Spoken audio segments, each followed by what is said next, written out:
aqui. Acontece.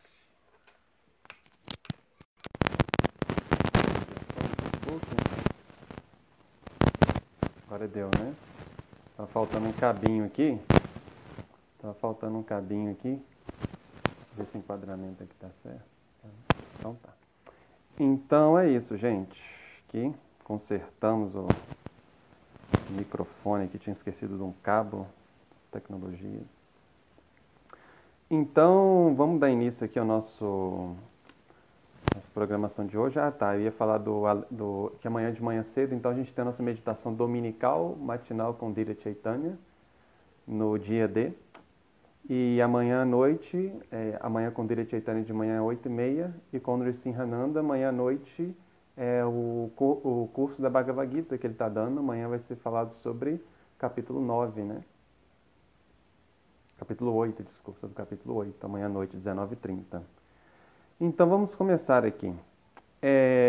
Então, assim, Chaitanya Mahaprabhu, a gente está vendo que ele, Chaitanya, como um avatar, como uma encarnação de Krishna, naturalmente ele tem a função, ele vem com essa função de estabelecer o Dharma, né? O processo por meio do qual a pessoa atinge a meta última da vida. Ele vem fazer. E qual o Dharma que ele vem propagar? Qual é essa forma do Dharma? É o que é chamado de Sankirtana Dharma, né?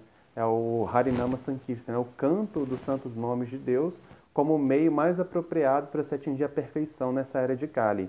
E na sua tentativa, ou no seu processo de estabelecer isso de uma forma realmente eficaz, Chaitanya, ele naturalmente viaja por vários locais, ele pessoalmente vai a vários locais, sob um dos pretextos dele de ir a esses locais peregrinar. Então ele vai a vários locais de peregrinação, e interessante é que em todo local que Chaitanya vai, ele ensina a filosofia da consciência de Krishna, ele conversa com as pessoas, ele ensina, ele pede para as pessoas adotarem esse cantar dos santos nomes de Deus, o cantar dos santos nomes de Krishna, como o processo ideal de autorrealização.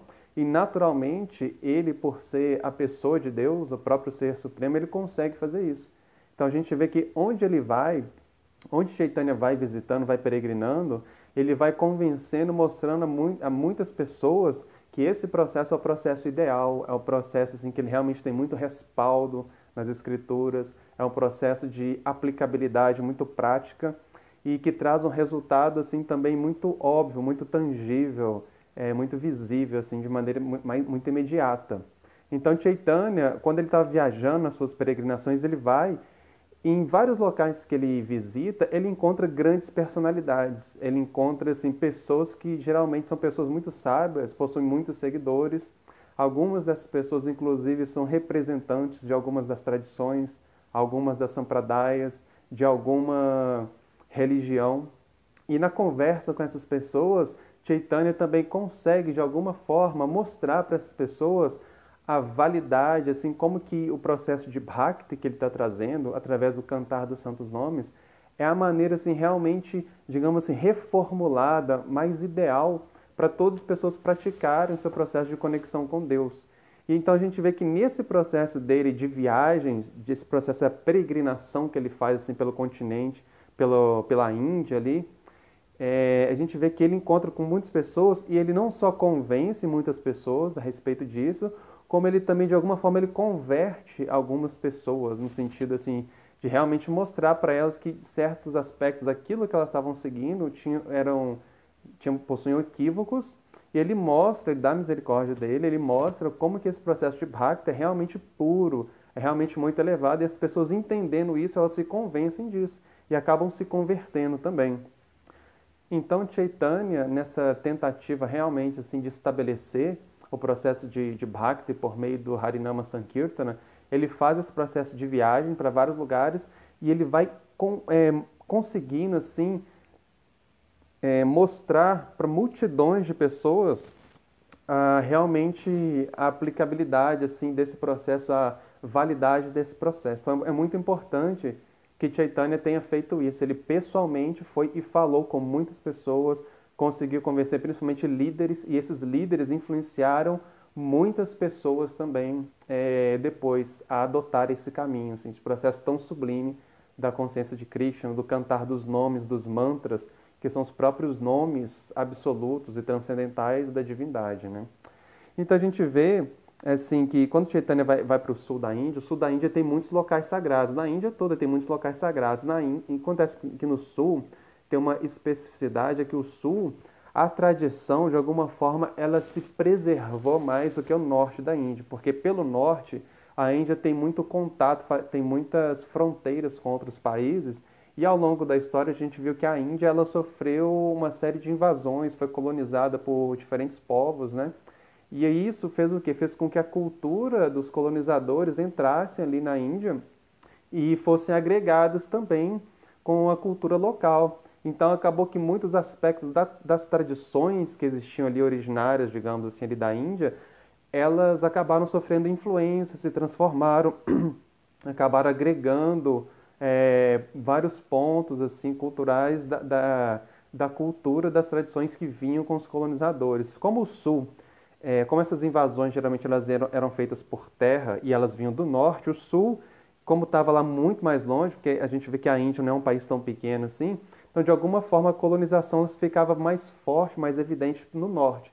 E o sul, de alguma forma, conseguiu se preservar mais quanto a essa mistura entre culturas. Então, muito da tradição, da cultura, né, da tradição da coisa que é mantida viva assim na história, se manteve mais intacta, assim. Não totalmente, mas conseguiu manter muito mais do que, do que no norte, né? Então, quando Chaitanya vai para o sul, ele encontra muitas pessoas que ainda eram representantes dessas tradições que se mantinham ali no sul da Índia de alguma forma mais vivas. E até hoje o sul da Índia é assim, né? Ela é mais tradicional mesmo. Tem muito da cultura tradicional mesmo preservada mais no sul da Índia, né?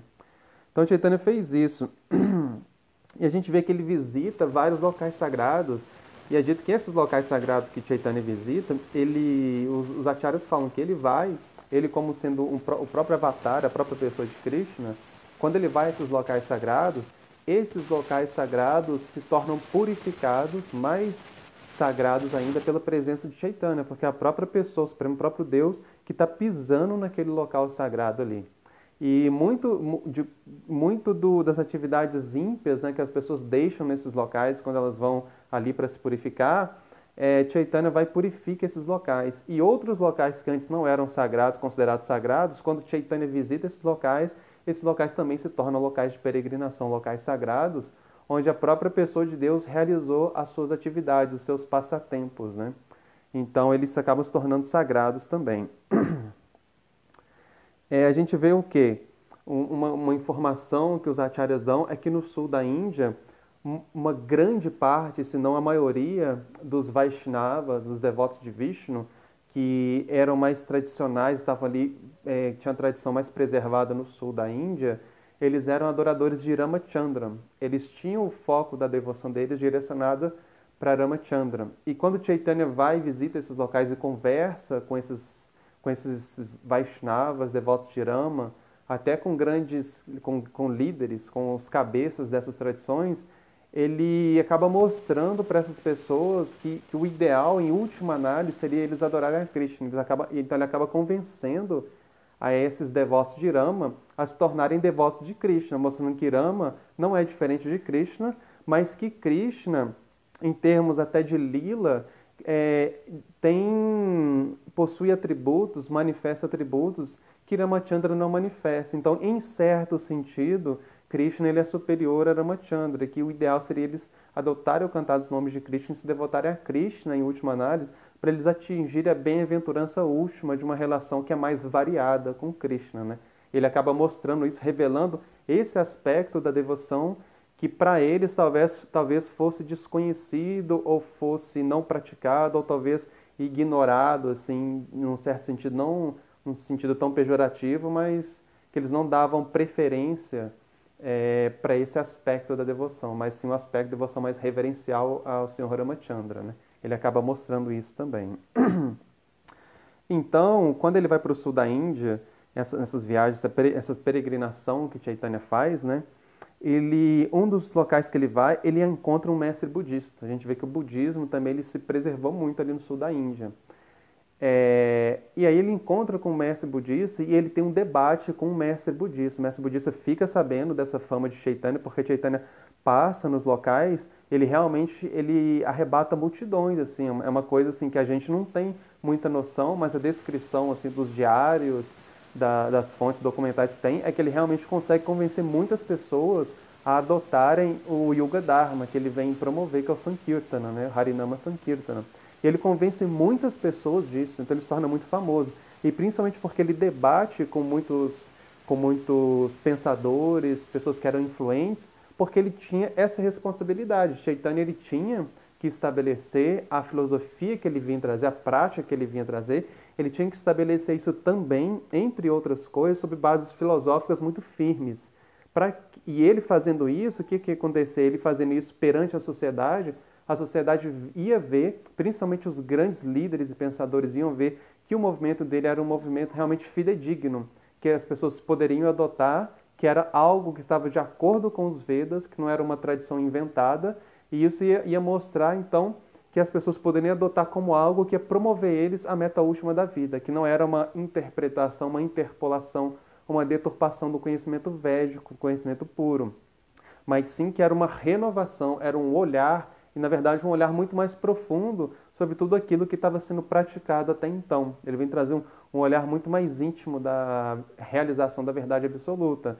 Então Chaitanya tinha que, de alguma forma, estabelecer um movimento sobre bases filosóficas profundas, firmes, perante os pregadores, os grandes líderes, porque essa era a base de reconhecimento, de validação de uma tradição perante todo o seio da comunidade vedantista, daqueles que aceitavam, entendiam, conheciam o conhecimento védico. Então ele tinha que colocar aquilo ali, o que ele veio trazer sobre aquelas bases ali que eram aceitas como o meio, digamos assim, de racional, o meio lógico, com base naquela epistemologia que era aceita, que era usada para validar o conhecimento.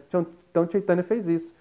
Ele aceitando, entendendo a mentalidade da época, entendendo o que era necessário, ele fez esse movimento de estabelecer o que ele veio trazer sobre essas bases filosóficas, sobre essa epistemologia, e ele mostrou como que o que ele veio trazer tinha total conexão com os Vedas, e ele acabou mostrando que as próprias pessoas que eram os vedantistas, muitas vezes eles não estavam atentando para aquela que era a essência do próprio Vedanta, e ele mostra isso nos seus diálogos, como a gente vai ver aqui um pouco, pelo menos, né?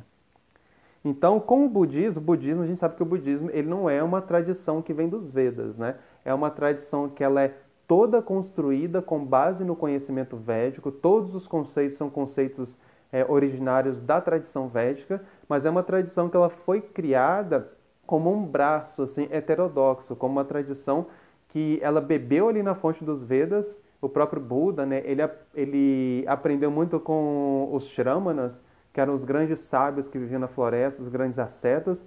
Vê que ele aprendeu muito com eles, a filosofia toda vem da tradição dos Vedas, vem da filosofia também do Vedanta ali. Mas ela se desdobrou depois de Buda como uma filosofia própria, que não segue a conclusão, o Siddhanta dos Vedas, nem se apoia, nem se baseia nos Vedas, não tem os Vedas assim como autoridade, digamos assim, como uma referência.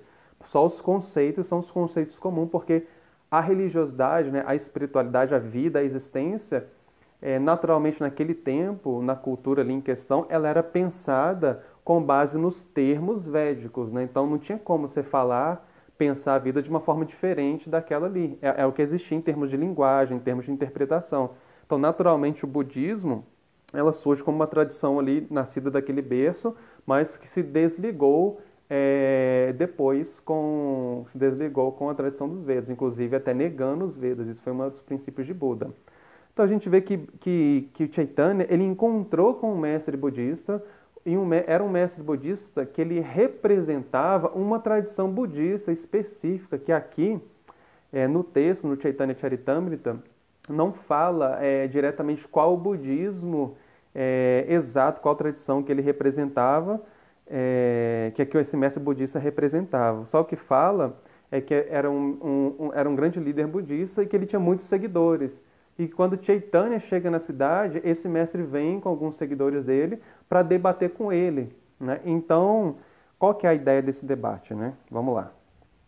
Então, a descrição do Chaitanya Charitamrita é que esse mestre budista, ele se baseou em 9 argumentos budistas, né, que tinha para aquela tradição budista. Porque a gente sabe que existem muitas tradições budistas e essas tradições budistas, mesmo as mais tradicionais, elas têm diferenças de interpretação quanto ao Siddhanta de Buda.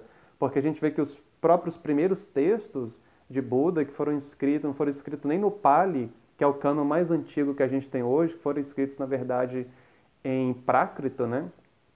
Esses textos se perderam. O que a gente tem hoje foi escrito em Pali, que foi já no momento posterior, que foi repassado no momento posterior. E mesmo as tradições que seguem o cânon Pali, em alguns pontos fundamentais, elas têm diferenças, assim, divergências, e muitas vezes são divergências muito fortes, né? Muito gritantes, digamos assim, né? Então, nessa conversa, o primeiro argumento desse líder budista é o seguinte, ele fala assim, olha, a criação é eterna, portanto, não há necessidade de aceitar um criador, né? Então, assim, é um argumento que, em certo sentido, é um argumento materialista, porque ele fala, olha, essa criação aqui, essa existência, ela é eterna, então você não precisa aceitar. Qual a necessidade de ter, de você achar que existe um ser, que existe uma consciência, de que existe um Deus que criou tudo isso aqui, se essa criação por si só ela é eterna? A gente pode descartar a existência de uma personalidade para isso aqui. Só que os budistas, nesse sentido aqui, nesse ponto, a pergunta que se faz é a seguinte, bom, se a criação ela é eterna, da onde que vem, da onde que ela surge, né? Porque tudo bem, né, que se a gente fala, não, beleza, a criação ela é eterna, né? Então, eterna, naturalmente, logicamente, a gente cai no pensamento. Então, eterno é aquilo que não tem começo e aquilo que não tem fim. Então, é aquilo que nunca foi criado, é aquilo que é sempre existente, né? Agora, se essa criação material ela é sempre existente, ela não tem um motor imóvel, quer dizer que, tipo assim, tudo é igual. Da onde que vem, assim, não existe, assim, um princípio fundamental que deu origem a tudo, um princípio de onde tudo vem. Tudo sempre existiu, assim, do nada, tudo sempre esteve aí, porque esse é mais ou menos um argumento que é parecido, assim, com muitas pessoas que seguem o argumento cientificista, por exemplo, do Big Bang. Aí, com base no argumento cientificista do Big Bang, eles falam, não, tudo esteve ali. Muitas pessoas não param para discutir que as condições necessárias, por exemplo, para haver o Big Bang, que são condições muito específicas, são condições muito ajustadas, muito harmônicas, elas existiam ali, mas não se sabe quem colocou aquelas condições ali, não se discute como que aquelas condições exatas para acontecer o Big Bang, para tornar possível, por exemplo, a existência da vida, elas passaram a existir ali. Não se discute isso. Não se discute o ponto, mas como que todas as condições necessárias para existir a interação necessária de massa, de matéria e energia, para matéria e energia se dissiparem, se transformarem em galáxias, em planetas, todo esse ajuste fino, né, que eles falam, esse ajuste fino que existe, assim, que permite que tudo aconteça de uma forma harmônica, para que todas as condições sejam providas segundo leis físicas, leis matemáticas, interações químicas, tudo detalhado, tudo muito específico. Aquelas condições, elas existiam ali, mas quem que colocou aquelas condições existindo ali? A própria energia, matéria que existia ali, necessária para haver a condição do Big Bang, da onde que tudo ali veio? Como que tudo ali foi parar ali de uma maneira completamente ajustável para se criar a vida, né? Então, é o mesmo argumento do budista. Não, beleza, a criação é eterna, mas como que ela é eterna? Como que essa criação é eterna? Não tem um princípio comum? As coisas simplesmente existiram aqui, assim do nada, não existe um pensamento sobre que isso aqui a gente vê, porque a nossa experiência é o quê? A experiência na vida material, da natureza material, é que tudo aqui nessa natureza material, ela vem a existir e ela deixa de existir. Toda a natureza, toda a manifestação material, ela está sempre em movimento, está sempre sendo criado e sempre sendo destruído. Então, é um argumento que é muito contraintuitivo. Você falar, bom, tudo está nascendo e tudo está morrendo, mas esse universo aqui, que apesar de estar sempre se transformando, sempre mudando, A própria ciência hoje consegue falar, não, que o universo está em expansão, tem tantos bilhões de anos, e vai chegar um momento que esse universo vai deixar de existir enquanto tal, né? E ele fala, aí esse argumento budista fala, não, mas essa criação ela não tem um começo, ela é eterna, ela não houve um tempo em que ela não existisse, né? Então esse é um argumento assim que do ponto de vista dos Vedas não faz tanto sentido, porque o ponto de vista dos Vedas é o seguinte, que a natureza material, por ela ser temporária, o princípio que criou, ela precisa de ter um princípio que criou ela que está fora do tempo, porque tudo aqui justamente está passando pela influência do tempo, pela influência da transformação, então tudo aqui está vindo a existir e está deixando de existir em algum momento. Então, o princípio de tudo isso não é um princípio que está dentro do tempo, não é um princípio que está influenciado, não é algo que veio a existir em determinado momento, porque ele não pode ter uma causa fundamental. Tem que ser justamente aquilo que não tem causa, aquilo que Aristóteles chamava do motor imóvel, né? Tem que ser uma existência que ela não está condicionada por essas leis da natureza, porque se ela está condicionada por essas leis da natureza, quer dizer que essas leis da natureza é maior do que ela, essa lei do tempo, essa lei da efemeridade. Então ele tem que ser um ser, a própria fonte de tudo, a fonte da criação, ele tem que possuir a qualidade de não estar sob a influência de nenhuma dessas leis materiais que existem nesse mundo, ao mesmo tempo que tudo que está nesse mundo aqui tem que estar dentro dele de alguma maneira, ele tem que possuir todas as qualidades que estão dentro dessa criação. Então os Vedas falam que não, que a existência material ela tem um começo sim, ela é eterna enquanto uma energia, enquanto uma manifestação que está sempre acontecendo, mas ela vem a existir e ela deixa de existir em certos ciclos, né?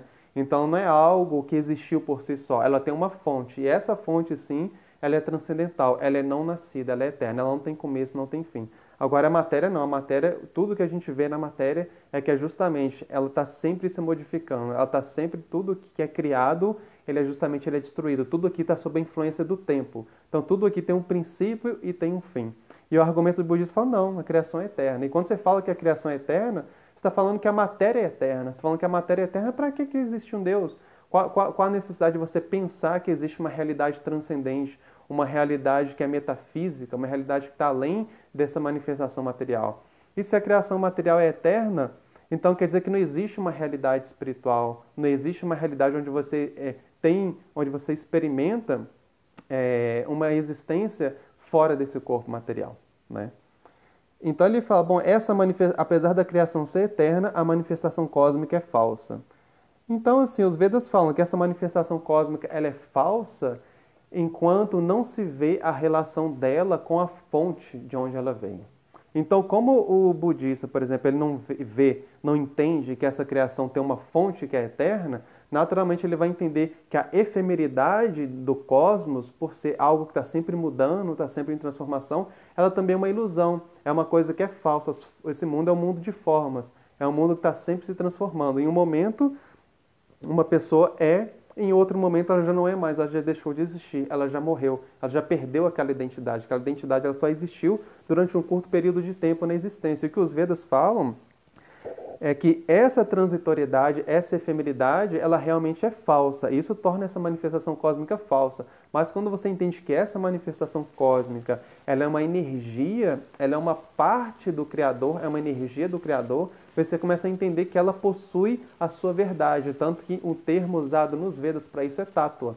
Essa energia material é um tipo de tátua, é a verdade sobre a natureza material, prakriti. Ela é uma das Shaktis, uma das energias de Deus, e, portanto, também é uma energia divina. Só que para você entender isso como uma verdade, a matéria como sendo realmente uma verdade, você tem que entender que ela não é algo independente. Ela não é eterna por si só. Ela está conectada com o seu Criador, está conectada com a sua fonte transcendente. E quando você faz a relação dessa matéria com o transcendente, dessa matéria com Krishna, dessa matéria com Deus, como sendo uma energia dele, estando a serviço dele, aí você começa a entender como que essa natureza material ela readquire as suas qualidades originais como sendo uma energia que está sempre conectada com Deus. Existe um verso muito interessante no Bhagavatam, onde Krishna ele conversa com o Senhor Brahma. A gente sabe que o Senhor Brahma ele é o primeiro ser vivo criado, ele é o arquiteto da criação material, o arquiteto do cosmos.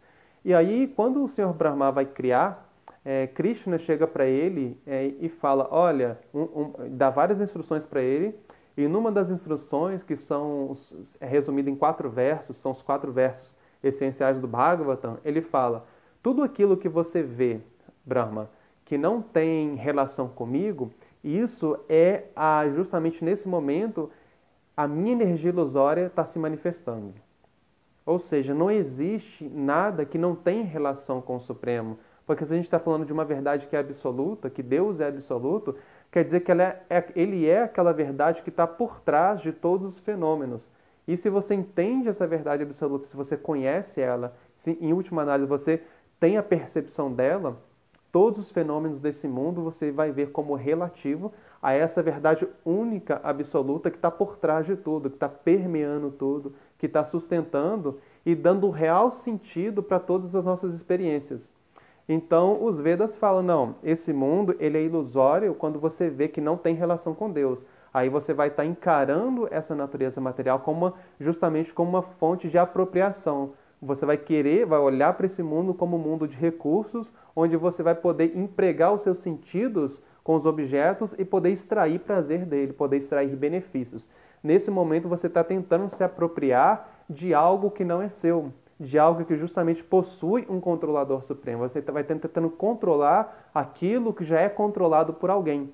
E nesse momento você vai cair na ilusão de justamente achar que você faz parte desse mundo, que essa realidade aqui é a fonte de toda a sua experiência existencial, que só isso aqui existe, que a existência se resume a isso aqui. E o que os Vedas falam, não, existe uma realidade que ela não está disponível para os seus sentidos. E esse mestre budista não fala isso para o Chaitanya, ele fala, não, a realidade é aquilo que se resume à experiência dos seus sentidos, é o que esse mundo criado, é aquilo que a gente pode experimentar através das nossas experiências pessoais, das nossas capacidades, isso é a realidade. Né? Isso é o que existe, não existe uma realidade que está além desses fenômenos físicos manifestos aos nossos sentidos. Né? Então não existe uma realidade superior, uma realidade transcendente. Então essa manifestação cósmica é falsa, mas os Vedas falam, não é falsa quando você não vê que ela tem relação com Deus. Você acha que ela tem uma existência independente. Aí ela te ilude. Aí você cai na ignorância. Você está ignorando a realidade dela última, que ela é uma energia de Deus, e você está deixando isso de lado e enxergando só aquilo que você quer. Aí você está iludido. Você está se iludindo e está enxergando ela da forma que ela não é. Então isso realmente é a ação da energia ilusória de Deus, que é devido à ignorância.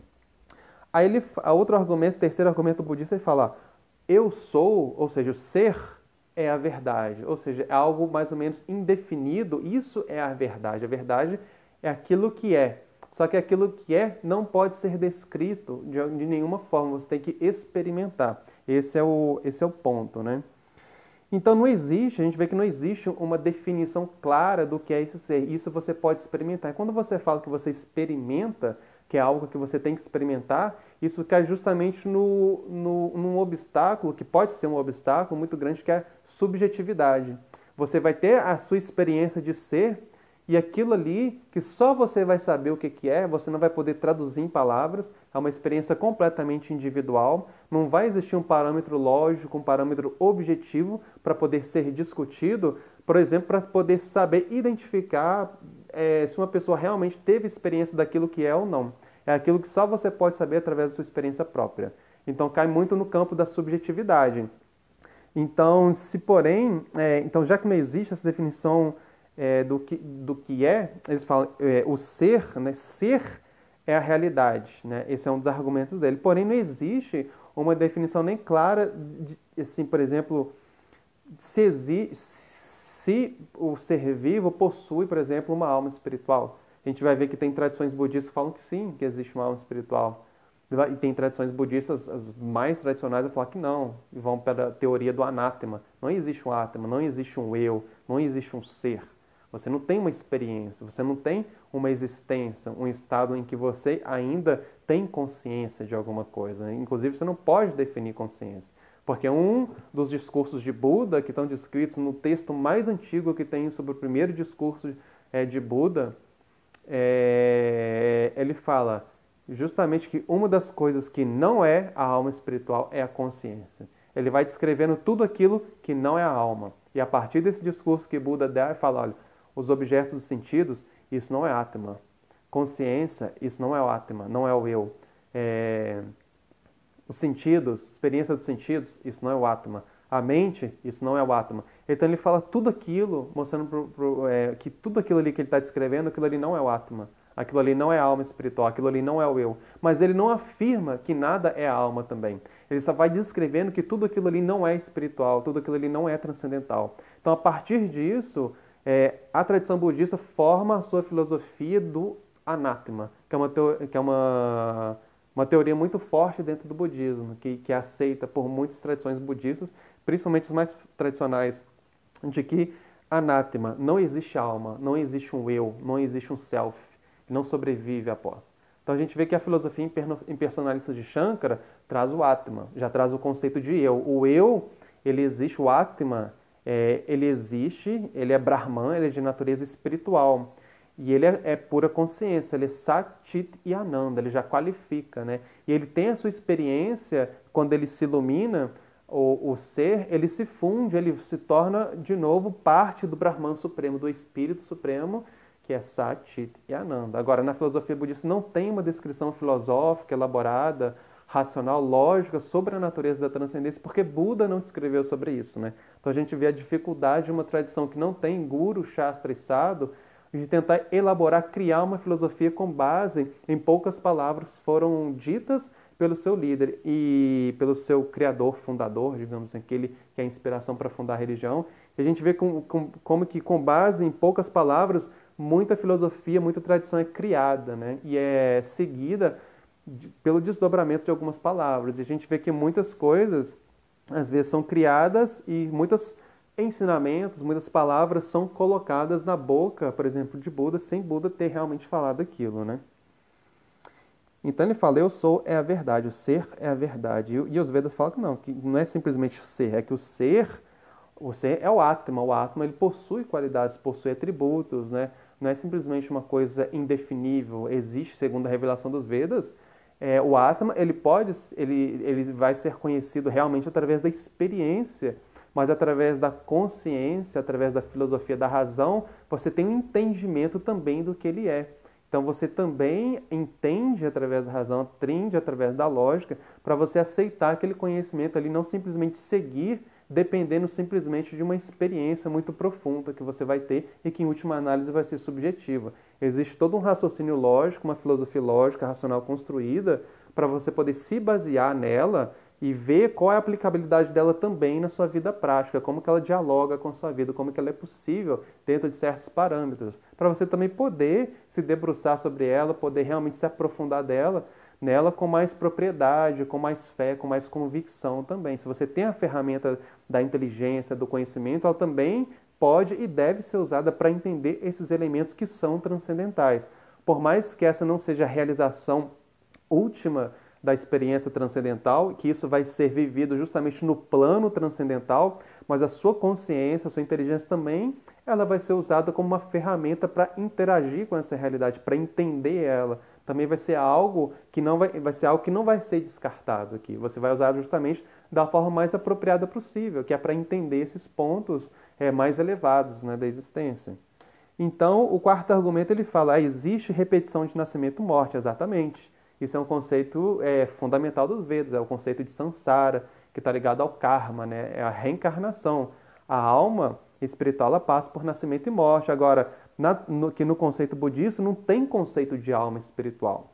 Então, muito do que as tradições assim falam, muitas tradições do budismo falam que reencarna, são as impressões, são os vritis, né? É aquilo que fica armazenado na consciência e às vezes, dentro de algumas tradições, como até no budismo tibetano, se diz que esses agregados, eles podem encarnar de forma separada. A mente vai encarnar numa pessoa, a inteligência daquela pessoa vai encarnar em outra pessoa, etc. E esse ser, não existe um ser único, né? Mas são esses agregados que vão se dividir, encarnar e tomar forma de uma personalidade, né?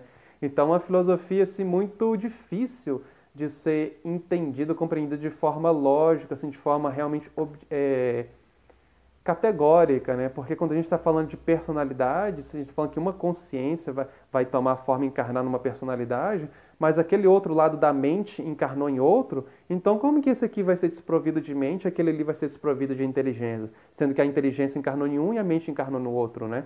Então existe alguns problemas, segundo a visão dos Vedas, alguns problemas nesse sentido de entender a reencarnação aí, porque já que não existe uma alma espiritual, o que está encarnando?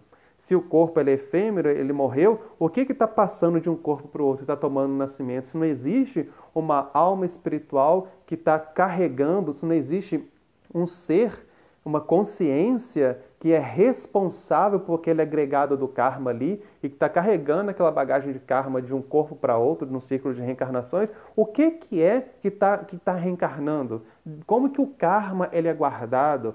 Como que existe, como que esse agregado de reações ele justamente se manifesta na vida de alguém se não existe uma pessoa responsável por aquilo ali? Porque karma, reencarnação, ele necessariamente ele exige responsabilidade, ele exige uma personalidade que é responsável por ter decisões, por tomar decisões morais, fazer coisas que ele sabe que são certas, coisas que sabe que às vezes não são certas ou não sabe, né? Mas já está muito relacionado com a moral, em coisas que têm parâmetros objetivos de certo e errado, e naturalmente ele exige uma consciência, exige um indivíduo que está ali tomando decisões e fazendo as ações. Mas como na filosofia não existe um indivíduo, não existe uma alma espiritual, que é uma consciência que é responsável por essas decisões, o que é que encarna? Né? E fica a grande pergunta, né?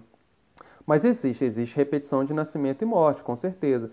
E os Vedas falam, isso se deve à ignorância do eu, à ignorância da alma espiritual. A pessoa não sabe que a alma ela age com base no corpo, ela fica tentando se assenhorear da matéria. E agir com base nessa consciência, não reconhecendo a natureza divina, né, o controle supremo por trás de tudo, e agir por próprio egoísmo, e isso faz com que você fique preso no mundo do karma, que é o mundo do egoísmo. Então, para se libertar disso, a pessoa tem que entender o Dharma, começar a agir de acordo com o Dharma, que é o funcionamento harmônico, né, do universo, e oferecer o seu trabalho, o seu esforço como um serviço, como uma forma de contribuir, de participar desse controle supremo de Deus de uma forma amorosa, né? Então, aí ele fala, bom, o Senhor Buda é a única fonte de compreensão da verdade, né? Aí ele fala isso. Então, a gente vê, sim, que existem várias opiniões sobre o que Buda disse, sobre o que Buda não disse, e por isso existem muitos budismos aí existentes hoje. Muitos ensinamentos de Buda são, assim, ensinamentos essenciais, ensinamentos que estão completamente também, conversam, dialogam diretamente com os Vedas, assim, são realmente os Vedas aceitam muitos ensinamentos dele como ensinamentos fidedignos mesmo, até porque Buda é um Shakti-Aveshavatara, né? É uma própria personalidade dotada de poder por Krishna para vir propagar um tipo de Dharma específico para um propósito peculiar no momento que ele veio. Mas aí ele fala, bom, mas Buda ele é a única fonte de compreensão da verdade. Aí existe um problema, porque ele está limitando a verdade justamente não só a Buda, mas como aquela interpretação que ele tem de Buda. Porque se ele for conversar de repente com uma outra tradição budista e eles chegarem num desacordo essencial sobre um ponto muito importante, eles vão falar, bom, mas se Buda é a única fonte de compreensão da verdade, quem de vocês sabe o que Buda disse na verdade, né?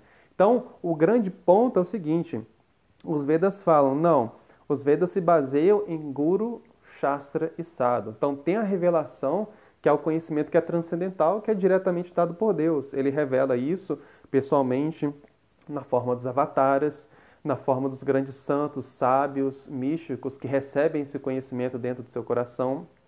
E esse conhecimento, em algum momento, ele se torna livro, ele se torna Shastra também, na forma de livro também, que você pode consultar. Quando há necessidade da escrita, ele se torna livro.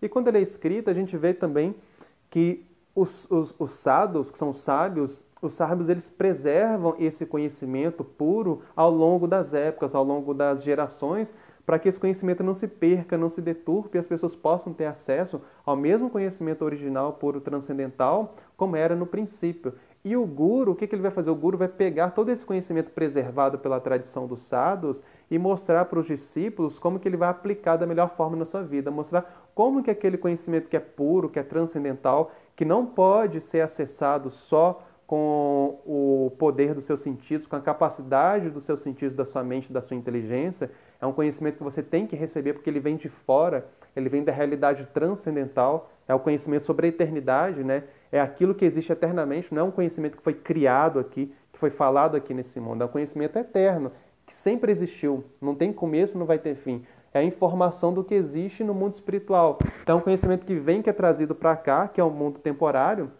Se você não pode acessar ele com sentidos que são materiais, que são limitados, você acessa ele através daquela revelação que foi dada pelo próprio Deus e os grandes sábios preservaram. E para você entender como que esse conhecimento, que está além dos seus sentidos, que é completamente puro, como que ele dialoga com a sua realidade, como que você pode aplicar ele na sua vida, em que sentido, em que ponto que ele se torna relevante para a sua vida prática, o guru muitas vezes vai ter esse papel de mostrar para você, de entender a sua realidade, de entender a sua personalidade e dar para você a forma mais prática de você colocar na sua vida o próprio sadhana, a própria disciplina para você acessar a natureza espiritual desse conhecimento e mostrar até de maneira filosófica qual a relevância daquilo ali na sua vida. E também outros sábios podem te ajudar a fazer isso também. Às vezes, alguns aspectos que o guru não pode te ajudar, os sábios vão te ajudar também. Vão te ajudar a entender alguns princípios, né? Porque o guru ele não é Deus, né? Ele é um representante de Deus, mas ele não é a verdade absoluta. Ele não entende todos os assuntos do mundo material. Então, às vezes, alguns sábios, eles vão ter noções de aspectos da cultura, da realidade que o guru não tem. Mas o guru, ele tem conhecimento perfeito do conhecimento espiritual. Ele tem consciência perfeita do conhecimento espiritual. Então, ele vai te mostrar como aplicar isso na sua vida, né? Então, não é... Então, isso faz o quê? Isso faz com que o conhecimento espiritual, nos Vedas, ele tenha esse tripé do guru, do mestre espiritual, dos grandes sábios da tradição, grande comunidade de pessoas santas e sábias ao longo da história que preservaram isso, e o próprio texto, e eles têm que dialogar entre si. O texto sagrado tem que dialogar com os sábios, tem que dialogar com o guru. Eles não podem divergir um do outro. Então não é que é só uma fonte de conhecimento. A fonte de conhecimento é única, né? Que é a verdade absoluta, que é Krishna, é Deus.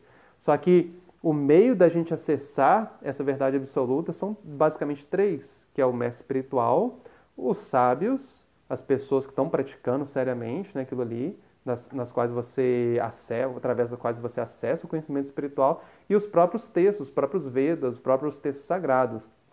Então, quando esse budista fala, não, Buda é a única fonte de compreensão espiritual, isso contradiz esse princípio védico, que também, e tem outro princípio védico que fala que Deus ele é ilimitado, ele não se limita também a uma só personalidade, a uma só manifestação. Ele possui diferentes encarnações, e essas encarnações, esses avatares, eles vêm em diferentes momentos históricos. E isso faz com que o princípio do Dharma ele seja expresso naquela cultura ali, dialogue com aquela cultura ali de uma forma muito específica. E elementos do Dharma, elementos que vão servir para o progresso da sociedade em que ele se apresentou, vão ser expressos daquela forma ali que era necessário para eles. Então os Vedas falam, a verdade é só uma, mas se manifesta de maneiras diferentes. Ao mesmo tempo que os Vedas falam isso, eles falam, não, mas existem critérios lógicos, objetivos, através dos quais você pode entender a diferença, o nível de informação, de compreensão desses diferentes dharmas ao longo da história. O próprio Krishna fala um pouco sobre isso na Bhagavad Gita, no capítulo 17, quando ele fala sobre as divisões da fé, no capítulo 18, quando ele vai tratar a parte que ele fala dos três modos da natureza material, no capítulo 14 também, que ele fala dos três modos da natureza material, como a gente olhar para o mundo tendo um critério objetivo. Ele usa principalmente o argumento dos três modos da natureza material. E isso é uma forma da gente entender, né, a superioridade de alguns elementos que estão dentro do Dharma. É um filtro objetivo, criterioso, não um filtro para você, um instrumento de diferenciação assim, autoritária, ou servir para você inferiorizar alguma tradição, né, inferiorizar uma em relação à outra, né? Colocar uma abaixo da outra, etc. Não, mas para você entender de forma objetiva, para você ser uma pessoa racional e você usar isso como uma ferramenta de análise também, porque isso deve ser usado também, não deve ser descartado, né? Então os Vedas falam, não, existe Guru, Shastra e Sadhu como fontes de conhecimento e elas dialogam entre si. E essa mesma verdade, ela se manifestou ao longo da história. E a gente pode ver isso, né? Pode entender que princípios fundamentais eles estão presentes ao longo de várias gerações, ao longo de várias culturas no mundo, assim, são princípios muito comuns, princípios essenciais do Dharma, né? A gente pode entender esses princípios ali como realmente revelações de Deus para aquela cultura ali. Como que eles chegaram, assim, as pessoas que nunca conversaram, nunca tiveram encontro ao longo da história, culturas completamente diferentes, completamente separadas pelo tempo, tiveram o mesmo insight, a mesma noção de princípios metafísicos, assim, né? Então a gente vê que é a própria inspiração divina. Então não é que existe só uma fonte de conhecimento. Existem várias manifestações divinas ao longo da história que servem como fonte de conhecimento, porém também existe esse ponto de que existem critérios objetivos através dos quais a gente pode entender a hierarquia entre eles também, sem querer inferiorizar um ao outro, mas como ponto de entendimento objetivo sobre a realidade, sobre pontos comuns, passíveis de compreensão assim, racional. Aí ele fala, bom, o princípio do nirvana, ou a aniquilação, é o objetivo final. Bom, se nirvana é o objetivo final, que é a não existência, né? A gente pergunta, pô, mas como que a criação é eterna? Se o princípio da criação é eterna, quer dizer que existe uma existência ali. Como que é eterna? Então, como que a não existência vai ser algo possível se a própria criação é algo eterno, né? E se o princípio de nirvana, que é você se livrar do ciclo de nascimentos e mortes, é a perfeição, é a meta, o que é que vai se libertar do ciclo de nascimentos e mortes? Se não existe uma alma espiritual, se não existe um self, um ser. Então não existe, assim, justamente falta esse ponto assim dentro de muitas tradições budistas, principalmente as mais antigas, assim. Não existe argumentos filosóficos, metafísicos muito elaborados, porque Buda não tratou disso. É simplesmente por isso. Se Buda tivesse vindo com o propósito de falar conhecimento transcendental, filosofia espiritual, ontologia, com certeza ele ia falar de maneira primorosa, porque ele era um Shaktaveshavatara. Mas esse não foi o princípio dele, ele veio trazer mais lado da psicologia, da pessoa entender o sofrimento do mundo, desenvolver compaixão, praticar a meditação para se libertar do sofrimento, para controlar os seus sentidos, né? Veio trazer esses princípios de comportamento, de prática, de compaixão levado para esse lado. E não discutir metafísica, filosofia espiritual, teologia. Não veio com esse princípio. Então faltam elementos para compreender profundamente esses pontos. E isso teve que ser desenvolvido depois que Buda deixou o planeta e muitas vezes com base em tópicos que Buda não falou. Esse que é uma dificuldade que existe, então, nesse ponto. E aí os Vedas falam, não, Nirvana, não é que Nirvana é simplesmente a não existência é o final. O Vedas fala, não, Moksha, a libertação, né, que a gente pode entender também como Nirvana em certo sentido, realmente é um tipo de objetivo que a gente pode ter nessa vida. Inclusive, é muito usado esse termo pelos impersonalistas, pelo pessoal do Vedanta Dvaita. Só que moksha também ele é entendido pelos Vedas da forma mais sublime, não simplesmente como se libertar do samsara, mas você se libertar da ilusão e aplicar a natureza espiritual que é cheia de atividades, né? Você acessar sua natureza espiritual que possui atributos, possui qualidades, experimentar as qualidades espirituais. Então, os Vedas falam, Rupa Goswami explica, por exemplo, que Bhakti Yoga, de fato, da sua maneira realmente pura, ela começa a acontecer quando você se liberta, quando você chega no Nirvana, quando você chega em Moksha. Você se libertou da natureza material da matéria, da ilusão da matéria, aí você pode prestar serviço a Deus, você pode conhecer Deus quando você se liberta da ilusão. Até então, é uma prática que a gente faz ainda misturado, a gente mistura ainda as nossas ilusões com a nossa tentativa de rendição, né? A gente está no processo, mas ainda não chegou lá. Ou no momento que a gente chega de fato, que a gente se liberta da ilusão material, do desejo, do egoísmo, né, material, aí a gente pode prestar o serviço, pode amar a Deus de maneira pura. Então isso é chamado de Bhakti, Parabhakti ou Uttama Bhakti, que é a devoção pura, a devoção imaculada, né? Então o próprio conceito de libertação, os Vedas falam. O Srimad Bhagavatam tem alguns versos falando sobre isso, que o próprio conceito de libertação ele não é desejado pelo Bhakta, por aquele que deseja amar a pessoa de Deus, amar a Krishna. Ele ignora a libertação, porque o interesse dele não é em se libertar, é em desenvolver um serviço amoroso, em dar e oferecer o seu carinho, o seu amor a Deus. Então não está nem interessado em se libertar, não está nem pensando, não está nem ligando para isso. não faz muito sentido para ele. O interesse dele é amor, o interesse dele é servir, né? Então, a filosofia de Buda é o único caminho filosófico, é o sétimo argumento dele. Então, é mais ou menos parecido com aquele que Buda é a única fonte de conhecimento. Mas qual das filosofias de Buda que é o único caminho filosófico? Esse que é o problema. Os Vedas, então, dizem que é isso, que Krishna ele tem uma série de manifestações que transmitem o Dharma, às vezes, de maneiras diferentes. Então, tem muitas vias de acesso para o caminho do Dharma, sendo que umas são mais indiretas, outras são mais diretas, né? Então, existe esse tipo de análise também dentro dos Vedas, esses vários caminhos. Não é que os Vedas falam só que existem vários caminhos, falam que existem vários caminhos, mas que existem diferenças, existe uma hierarquia entre eles, né? Aí o oitavo argumento dele fala: os Vedas são compilados por seres humanos, né? Isso é um ponto muito interessante, porque no momento que Buda veio, justamente ele teve a função de criticar os Vedas. Por quê? Porque os Vedas eles estavam sendo corrompidos, eles tinham sido corrompidos pelos Brahmanas, que estavam usando os Vedas como uma forma de influenciar a sociedade, de colocar sua influência perante a sociedade, de manipular a sociedade, de ganhar vantagens. Então, eles estavam utilizando a religião como uma forma de manipulação, uma forma política, né? Então, Buda veio rejeitar isso, falar: olha, vocês não estão seguindo a compaixão, vocês estão matando animais, coisas que os Vedas, como é que fala? Os Vedas não permitem de jeito nenhum. Você fazer sacrifício, por exemplo, que envolve vacas, que envolve cavalo, é completamente proibido, principalmente na era de Kali, porque os Brahmanas, nesses rituais sagrados, eles não podem reviver esses animais, não podem dar corpos novos para esses animais. Então é completamente proibido você realizar cerimônias de fogo, cerimônias sagradas, onde você envolve o sacrifício de animal, porque se não tem a pureza, a qualificação, esse animal realmente vai ser morto. E na época védica, nenhum animal era morto na cerimônia sagrada. Eram animais inválidos, animais velhos, que eram pegados e ganhavam corpos novos. Então eles eram beneficiados, eles eram abençoados, na verdade.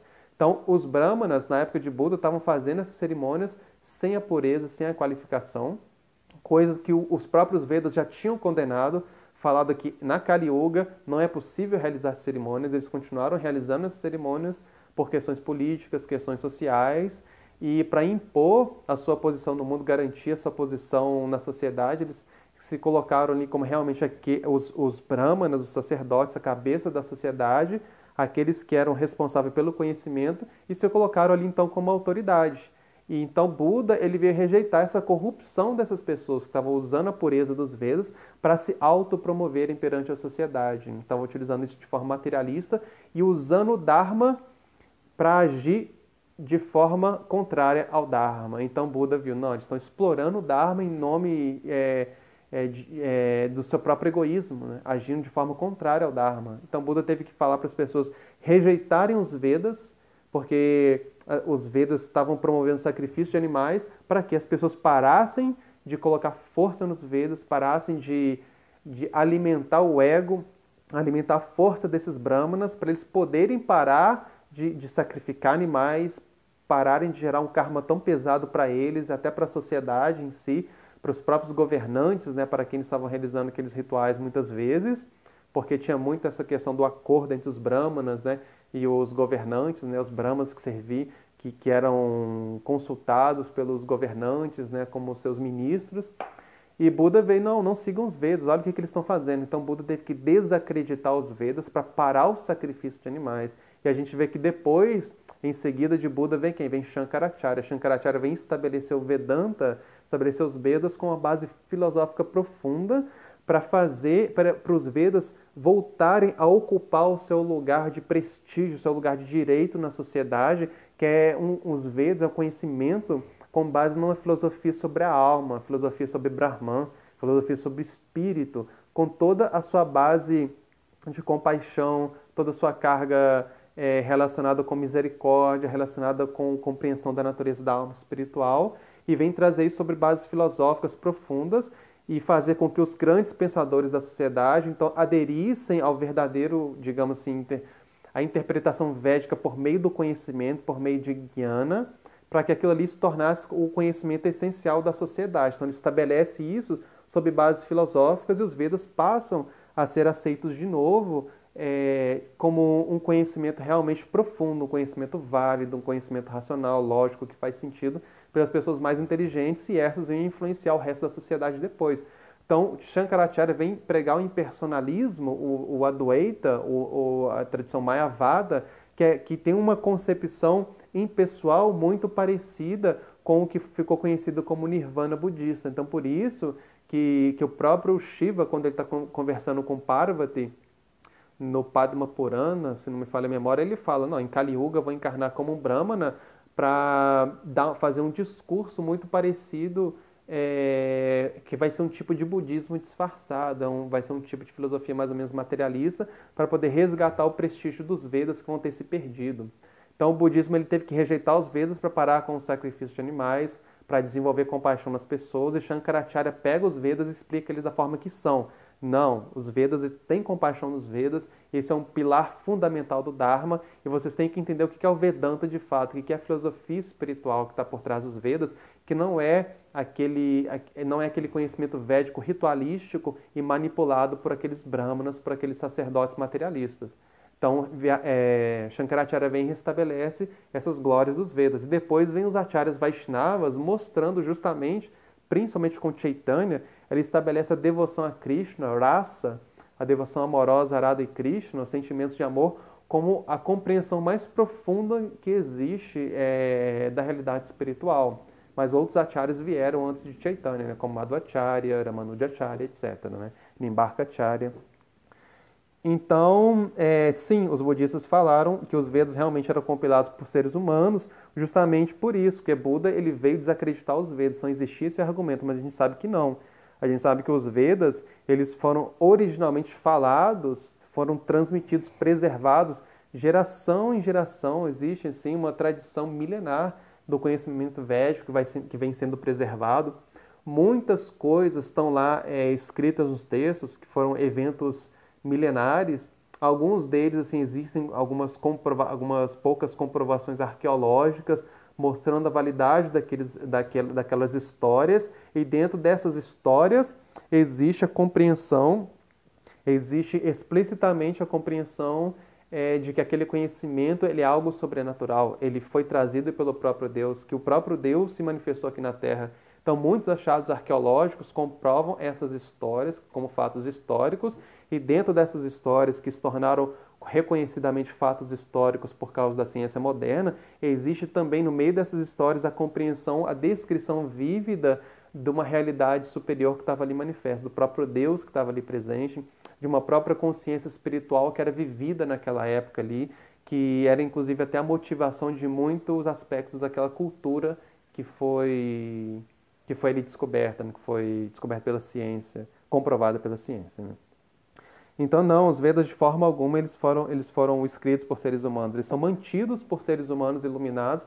Muito do conhecimento védico é impossível do ser humano ter construído, ter chegado a um conhecimento sobre ele. Muitas descrições que a gente vê até em termos de ciência, assim, de descrições cosmológicas, assim, a gente vê que só hoje em dia a ciência está sendo capaz de entender alguns pontos, como que os Vedas já tratam isso em textos milenares, já tem uma compreensão exata do universo, sem ter acesso a nenhum tipo de ferramenta, né? Como que isso foi possível, né? Então, como que esse conhecimento como que o ser humano poderia ter construído algo sem ter nenhum tipo de acesso a essa realidade tão distante, né?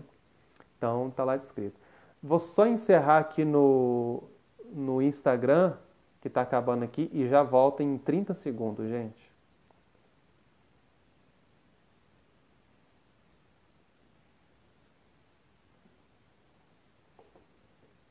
Parte 1.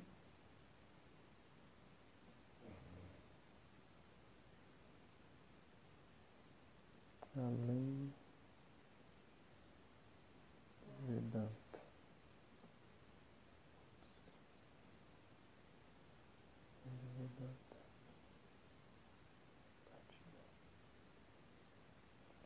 Isso, está publicando aqui.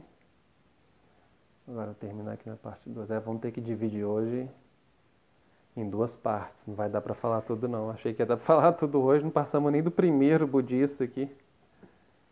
Então, voltamos aqui com o Instagram. Enquanto o pessoal volta, lembrando que amanhã, 8h30 da manhã, a gente tem o dia D com Dhira, que é o dia do Dhira, nossa meditação matinal, dominical com Dhira Chaitanya, 8h30 da manhã. E às 19h30, amanhã, a gente continua com o curso do Nrsimhananda, o curso da Bhagavad Gita. Amanhã o Nrsimhananda vai estar falando sobre capítulo 8 da Bhagavad Gita, que é Alcançando o Supremo, né? Fala sobre o tema da libertação, da reencarnação, né? Então é isso, capítulo 8 da Bhagavad Gita é muito importante. Quero fazer um link com o capítulo 7, assim, fundamental. E, enfim, com o capítulo 9 também, que vai começar a descrever Bhakti, né? Então voltamos aqui no Instagram. Então hoje, então, eu tinha programado falar do resto, não vai ficar muito longo, não vai dar. Vamos falar hoje, então, só do diálogo de Chaitanya com o budista aqui, então, e a gente termina. Então é isso, né? Então o oitavo argumento do budista foi, não, os Vedas, eles são compilados por seres humanos. A gente vê que não dá, né? Tem tanta coisa assim dentro dos Vedas, assim, que já era falada há milhares de anos, mesmo na tradição oral, que só, por exemplo, mais recentemente, com o desenvolvimento da ciência, de uma astronomia mais avançada, que foi possível a gente ter uma noção de aspectos, por exemplo, do universo, que já eram descritos nos Vedas, por exemplo. Então, como que uma pessoa tinha acesso a isso? Não tinha nenhuma tecnologia, né? Imagina. Como que esse conhecimento foi construído? Conhecimento, por exemplo, do Vaisheshika. Na Vaisheshika fala sobre a noção atômica, né? Da realidade a partir do átomo, né? E isso é uma coisa bem recente para a ciência, a noção da natureza do átomo, né? Com a parte realmente assim indivisível ali da matéria. Claro que hoje a ciência já passou disso.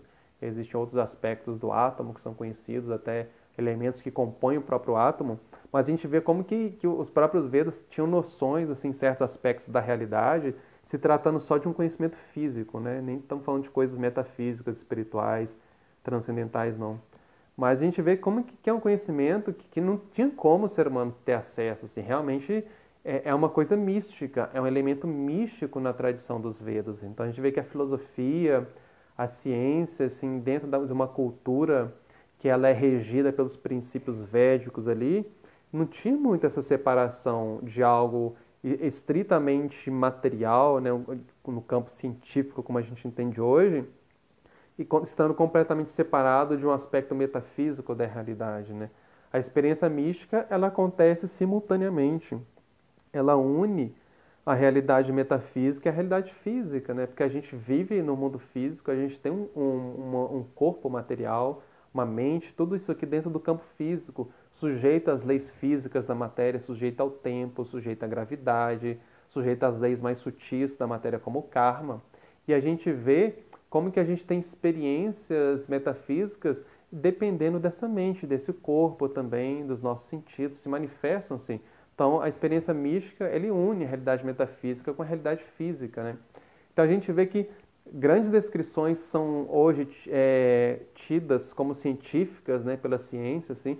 Muitas viraram até teorias, né, científicas que têm muito respaldo de experimentos, assim, muito estudo matemático, muito estudo, assim, para elas se tornarem uma teoria válida, aceita no campo científico.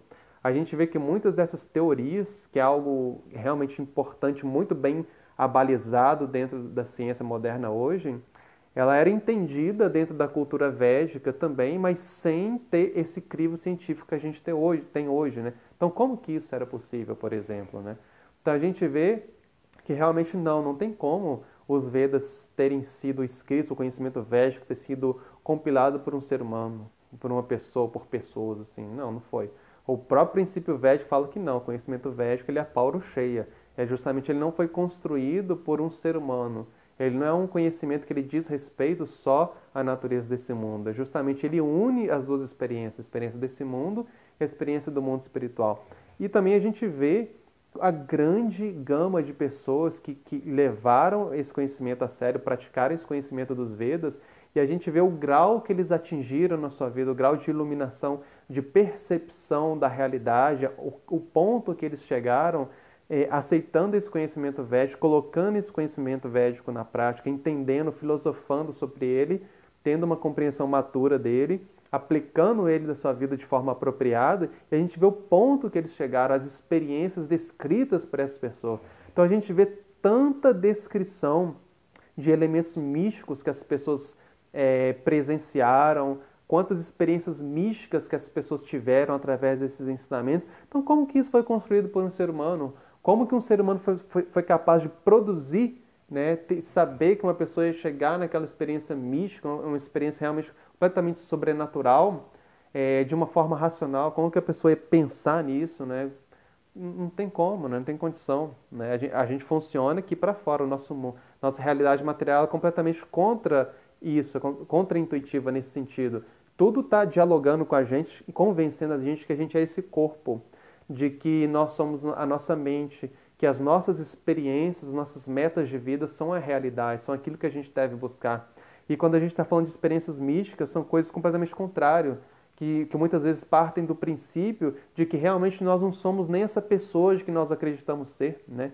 E justamente as pessoas acreditam nisso, que nós não somos essas pessoas, e a partir disso, de uma informação, de uma certeza, de uma compreensão sobre a realidade metafísica do ser, sobre a realidade transcendente do ser, eles atingem experiências e percepções que são completamente além da capacidade dos nossos sentidos, né, de atingi-las, né? Então, os Vedas, eles não são produtos humanos, eles são transmitidos por seres humanos, sim, são preservados por pessoas, pessoas comprometidas, pessoas santas, sábias, por mestres, e isso sim faz uma tradição, a tradição é feita por pessoas. E às vezes pode haver corrupção, sim, em seres humanos, normal haver corrupção da religião, do conhecimento espiritual, porque são seres humanos cheios de falhas, mas isso não significa que o conhecimento espiritual foi produzido por seres humanos. A religião, sim. A tradição, a instituição, sim. É produto de pessoas. É produto de uma época, produto de uma cultura. E isso sim muda, isso sim é abalizado, isso inclusive tem que ser sempre pensado, tem que estar sendo sempre revisto, discutido, mas a essência, o Siddhanta, a filosofia, a teologia, isso não muda. Isso é revelação, isso é Shabda. Cabe a nós o quê? Entender a validade desse conhecimento, a natureza desse conhecimento com a nossa razão, a aplicabilidade dele. E se você quer realmente saber se é verdade ou não, aí você vai ter que colocar na prática, né? Aí vai o seu mergulho pessoal. Então, não, os Vedas não foram compilados por seres humanos de jeito nenhum. Não tem como isso. Quem conhece não fala isso. Foge, assim, do escopo de uma pessoa ter a capacidade de falar que os Vedas foram compilados por seres humanos. Se ele conhece, ele vê as experiências e sabe na prática as experiências que as pessoas têm na vida delas, as descrições, a gama de coisas que acontecem, fala, não, como? Não tem como. Eles estão realmente tendo essas mesmas experiências, são completamente místicas, completamente além de uma compreensão assim só racional, só lógica, científica, não cabe nesse escopo. Então é algo que foge dessa capacidade de compreensão material. E aí, por fim, o budista fala, nono argumento dele, atividades piedosas, mostrar misericórdia aos outros e assim por diante, são sempre aconselhados, com certeza.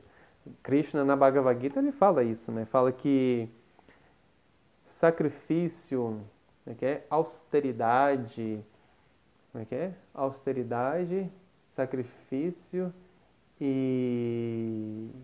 como é que é o outro? E caridade, essas coisas nunca devem ser abandonadas, porque elas purificam, inclusive, até as grandes almas, né? Então, essas coisas não são abandonadas, de fato, de jeito nenhum. São coisas que justamente elas constroem, elas ajudam a manter toda a base do Dharma, toda a base da nossa vida de acordo com os princípios mais elevados para a nossa existência nesse mundo material.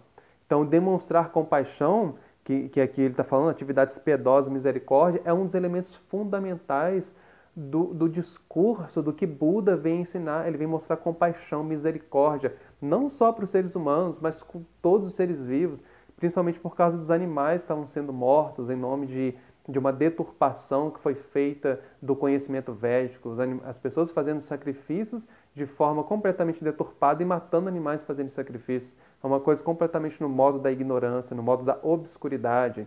E isso não é... E os Vedas, de momento algum, incentivam isso. Por isso que eles falam, em Kali Yuga não pode ter esse tipo de cerimônia, porque os animais vão ser mortos e as pessoas não vão ter a capacidade de fazer eles voltarem à vida, ganharem novos corpos, porque eles não poderiam ser mortos numa cerimônia sagrada. Não existia isso antigamente. Então, em Kali Yuga não existe essa capacidade mais, por isso que é proibida. E Buda veio mostrar essa compaixão que é uma compaixão universal, que não é uma compaixão unidirecionada, não é a compaixão só para quem está sofrendo, não tem o que comer, ou só para quem não tem roupa, não tem o que vestir, ou só para quem não tem casa, não tem onde morar. Para essas pessoas também, mas também para aqueles seres que não tem ninguém para defender eles, nem eles mesmos às vezes conseguem se defender, que são considerados seres assim inferiores, como os animais, né? Eles não têm a consciência que a gente tem, não tem ninguém lutando por eles, digamos assim, né? Porque as pessoas estão ali dominando a natureza, pegando a fauna, pegando a flora, explorando elas da maneira que quer, porque é um campo de recursos para servir aos meus intentos, aos meus desejos. E Buda vem trazer essa noção mais sutil, falando, gente, está faltando misericórdia, está faltando compaixão, vocês têm que olhar para os animais de outra maneira. Então ele vem falar disso, vem falar do vegetarianismo, da necessidade de ahimsa, da necessidade de não violência. E com certeza isso nunca deve ser abandonado, isso é um elemento essencial da prática espiritual. Isso é um elemento objetivo. É uma causa, é um elemento, por exemplo, que não pode faltar numa prática espiritual. Se realmente uma prática realmente espiritual, ali no modo da bondade, compaixão, misericórdia para com todos os seres, inclusive os animais, a não violência, isso aí não pode faltar de jeito nenhum. Então, é um elemento que, com certeza, isso aí tem que ser sempre cuidado, tem que ser, é sempre aconselhado. E isso, por si só, essa compaixão, essa misericórdia assim com os outros, né, não deve ser a meta da prática espiritual, porque a prática espiritual, o Dharma, ele não se resume a uma atividade beneficente, né? Ele não pode se resumir à filantropia, né? Isso é um elemento que serve, é um instrumento, é uma parte do Dharma, uma parte da vida espiritual. Essas coisas formam todo o escopo da nossa postura, do nosso caráter de uma pessoa que entende o Dharma, que entende como que ele deve se posicionar na realidade material, quais os valores que ele deve preservar aqui, enquanto estando dentro dessa realidade, como que ele vai interagir com o mundo. Tem então tem uma série de valores que nunca vão poder ser ignorados. Alguns desses valores, por exemplo, é essa compaixão, essa misericórdia com os outros seres vivos. Isso nunca vai poder ser ignorado em tempo algum. É um elemento objetivo, um elemento universal do Dharma, em qualquer época. Ele vai ter que ser preservado. Porém, a gente não pode também falar que o Dharma, a vida espiritual, se resume a isso. Que só ter misericórdia, isso por si só resume a vida espiritual. Não. A gente não pode falar que a experiência transcendental, a realidade transcendental se resume à caridade, se resume à filantropia. Não. Esses são elementos do Dharma, são elementos que constituem uma vida espiritual e piedosa enquanto a pessoa está nesse mundo. Agora, a prática espiritual em si, ela transcende esses elementos. Ela não para aí. Esses elementos eles devem servir ao propósito realmente de você estar agindo com vistas a participar do plano de Deus, a você satisfazer, você servir ao propósito de Deus. E um desses propósitos que Deus traz para a gente nesse mundo aqui é você mostrar justamente misericórdia, você mostrar, ajudar a aliviar o sofrimento das pessoas que às vezes não fizeram um bom uso do seu karma e tiveram às vezes ter o seu livre-arbítrio limitado por algum elemento, ter que estar sofrendo algum tipo de revés, e você vai ali às vezes para aliviar o sofrimento dessa pessoa e essa pessoa começar a ter até um entendimento diferente da vida, começar a perceber, não, realmente existem pessoas boas, a vida realmente ela não é só feita de reveses, né?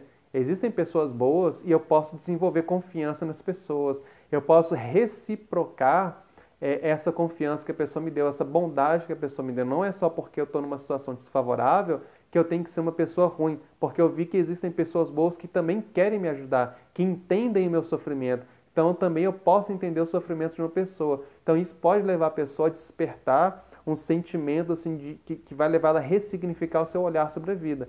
Tal compaixão, misericórdia, nunca pode ser abandonado. Teve uma vez que Bhaktisiddhanta, que é o mestre do Prabhupada, que é o nosso grande mestre espiritual, né?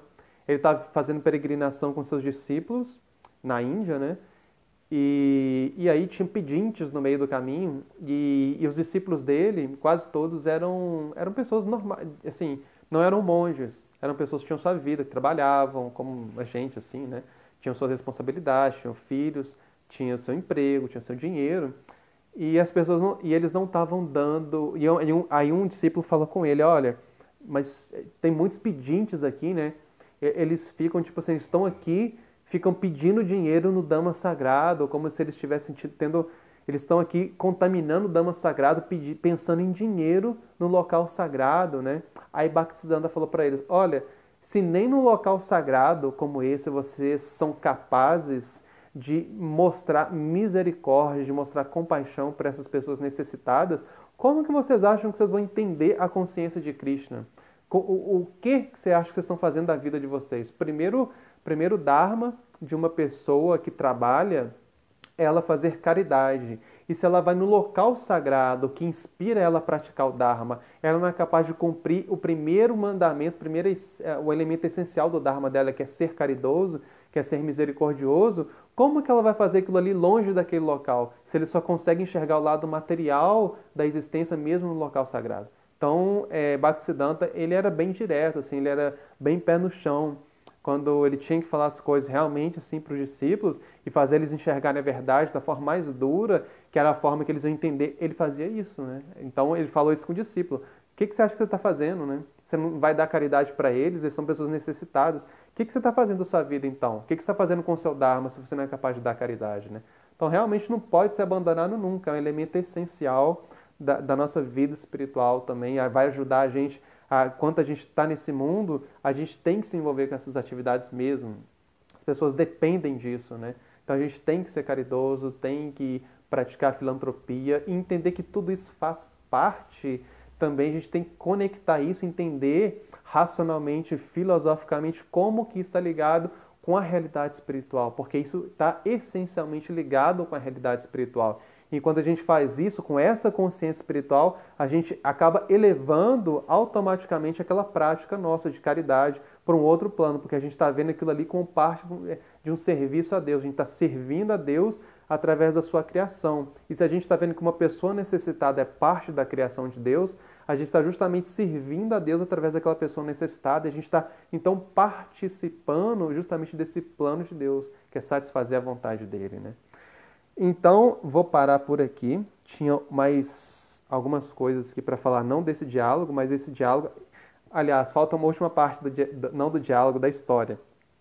Então, Chaitanya, aqui, então fala a história assim, que então, com base nesses 9 argumentos, Chaitanya ele dialoga com esse budista e ele, então, assim, de forma muito tranquila, muito sóbria, muito compassiva, ele mostra para o budista, assim, a ilusão dele, que ele estava querendo, realmente achando que tudo aquilo que ele sabia era a verdade mais elevada. Ele que veio conversar com o Sr. Chaitanya, dialogar com ele, né? Tipo assim, debater com ele. Chaitanya colocou ele no lugar dele, né? Falando, meu amigo, que eu sou Deus, né? Então deixa eu te falar o que está acontecendo, é isso, né? Mas de maneira muito sóbria, né? Chaitanya é muito compassivo. Aí, esses budistas, eles, depois desse diálogo, que eles foram, digamos assim, né? Entenderam a posição deles, né?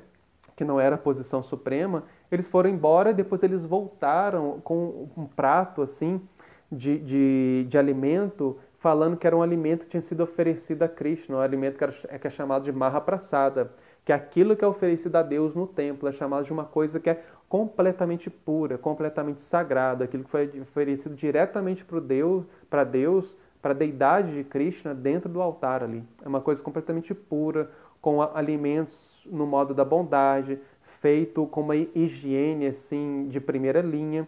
Então tudo isso é oferecido para Deus com mantras, com devoção, com amor. E Krishna fala que tudo que é oferecido para ele, que está no modo da bondade, que é oferecido com amor, ele aceita aquilo ali. Quando ele aceita, ele purifica aquilo ali e aquilo ali se torna completamente algo espiritual que serviu como um vínculo, né, da relação do devoto com ele. Então ele aceita aquele elemento ali. E aquele elemento, que no caso era o alimento, se torna puro, se torna Mahaprasada. Então eles trouxeram um prato com alimento para o Sr. Chaitanya, falando que era alimento completamente puro, que era Mahaprasada do templo. E aí, só que não era um alimento que continha muitas substâncias impuras, intocáveis, contaminadas. E quando eles vão dar aquilo ali para o Sr. Chaitanya, a história narra assim, que vem um pássaro grande assim, ele pega aquele prato ali e sai voando ali. Parece que ele queria pegar aquela comida. Então Chaitanya nem chega a tocar na comida. Ele pega aquele prato, voa para o alto com aquele prato, aí o pássaro deixa cair aquele prato e o prato cai na cabeça do líder dos budistas e rasga a cabeça dele, e aí ele cai e desmaia no chão, porque porque era um prato de metal, né? Na Índia tem muito esse prato de aço, né? Não sei se era de cobre, de aço, rasga a cabeça dele, faz um rasgo assim, sai sangue, ele desmaia, perde sangue assim, e os discípulos dele ficam muito atônitos, falam, nossa, pedem desculpa na hora, eles entendem toda a situação que aconteceu, vê a natureza de Chaitanya muito mística e pedem desculpa para ele pelo que ele estava prestes a fazer, que é dar uma comida contaminada para o Senhor Chaitanya. E aí Chaitanya mostra misericórdia para eles, eles pedem, por favor, desculpa o que a gente fez, por favor, ajude a gente com o nosso mestre espiritual, ele está caído aqui, ele está desmaiado, o que a gente vai fazer? A gente não sabe o que a gente vai fazer. Eles ficaram desesperados. Aí Chaitanya, de uma forma muito magnânima, assim, muito sóbria, né, como é de praxe, né, de Deus, ele vem, como é a natureza própria Radharani, né, ele fala para eles, olha, vocês têm que chegar no ouvido do mestre de vocês e fazer o seguinte, cantem esse mantra, Hare, todos juntos, fiquem cantando, Hare Krishna, Krishna Krishna, Hare Hare, Hare Rama, Rama Rama, Hare Hare, e façam Kirtan, Hare Krishna, eles ficam ali e começam a cantar, todos eles juntos, começam a cantar no ouvido do mestre espiritual dele, o mestre espiritual dele então volta à consciência. Então, nesse momento, o que os acharyas falam? Que Chaitanya, ele iniciou todas aquelas pessoas ali, todos aqueles discípulos, né, budistas, no cantar dos santos nomes de Krishna, e esses discípulos pegaram ali aquela iniciação que eles receberam de Chaitanya no cantar do santo nome, no cantar do Mahamantra, e iniciaram o próprio mestre espiritual deles. Então eles pegaram e cantaram o Mahamantra no ouvido do mestre espiritual deles, e isso é uma coisa muito simbólica, porque o conhecimento é chamado de Shruti, né, também dos Vedas, e justamente ele é recebido através da audição. Você senta com o mestre e pergunta para o mestre, e o mestre vai te ensinar, vai te falar todo o conhecimento da filosofia, e você fica ali recebendo conhecimento, perguntando, questionando, tentando entender. E na hora da iniciação formal da cerimônia, o mestre ele te dá um mantra no ouvido. Tem uma cerimônia assim, né? Que, por exemplo, você vai receber o Gayatri, o mestre ele fala ali no pé do seu ouvido, ele fala o mantra Gayatri ali diretamente para você, o seu ouvido, baixinho, todo o mantra Gayatri, ele recita ali todas as 7 linhas do mantra Gayatri. E aí Chaitanya faz isso com eles, fala, não, vocês vão ali no ouvido dele recitar esse mantra, o Mahamantra Hare Krishna, e aí ele iniciou os discípulos, e os discípulos iniciaram o mestre deles, né? Então esse é o processo védico, né, de iniciação. Você recebe o conhecimento espiritual, conhecimento puro da fonte autorizada, fonte correta, e aí você transmite depois, é Shravana e Kirtana. Você ouve e depois você fala, depois você filosofa, depois você canta, né? Então é isso que eles fizeram. E ali naquele momento todo mundo foi iniciado. Então na biografia de Chaitanya fala então que todos eles aderiram, deixaram de ser budistas, aderiram ao movimento de Sankirtana, passaram a cantar o Mahamantra Hare Krishna e compor o movimento de Sankirtana do Sr. Chaitanya. Todos eles viraram Gaudiya Vaishnavas, se tornaram Hare Krishnas, né? Então Chaitanya, aonde que ele ia, ele fazia isso. Era assim, né? Krishna, né? O próprio Chaitanya, ele ia e ele levava multidões assim, a aderirem ao canto de Mahamantra Hare Krishna, por isso que se espalhou tanto. Chaitanya viajou pela Índia toda, onde ele ia, ele conversava com as pessoas, mostrava a natureza sublime do Mahamantra Hare Krishna e mostrava toda a filosofia robusta, toda a argumentação, toda a lógica, toda a estrutura filosófica que embasava aquele cantar tão simples do Mahamantra Hare Krishna. E as pessoas naturalmente aderiam ao cantar do Mahamantra Hare Krishna. Então foi isso que aconteceu. Então essa foi a história de Chaitanya com o budista. Ele converteu as pessoas ao movimento Hare Krishna e as pessoas realmente se tornaram Hare Krishna depois, né? Essa que é a história. E aí hoje então vou parar por aqui, né? Já são até 8h55 aqui. Tinha mais outros encontros. Então a outra parte do que eu preparei para falar, a gente fala então no próximo sábado, que são os diálogos que Chaitanya teve com outras pessoas, né? Mostrando coisas muito interessantes assim, né? Então é isso. Queria agradecer então todo mundo que participou. Tomara que tenha sido válido, edificante e etc. Deixa eu ver se tem algum comentário aqui com uma pergunta no Instagram. Não. Tem só o pessoal dando joia, Hare Krishna, etc. No Facebook também não tem, né? Então é isso. Então vamos parar por aqui. Então amanhã, 8h30 da manhã, meditação com Dira, para quem for participar, no dia D. E amanhã, 19h30, o estudo da Bhagavad Gita com Nrsimhananda, capítulo 8 da Bhagavad Gita, Alcançando o Supremo. Então tá, gente. Queria então agradecer mais uma vez. E Hare Krishna. Nos vemos sábado que vem. Boa noite.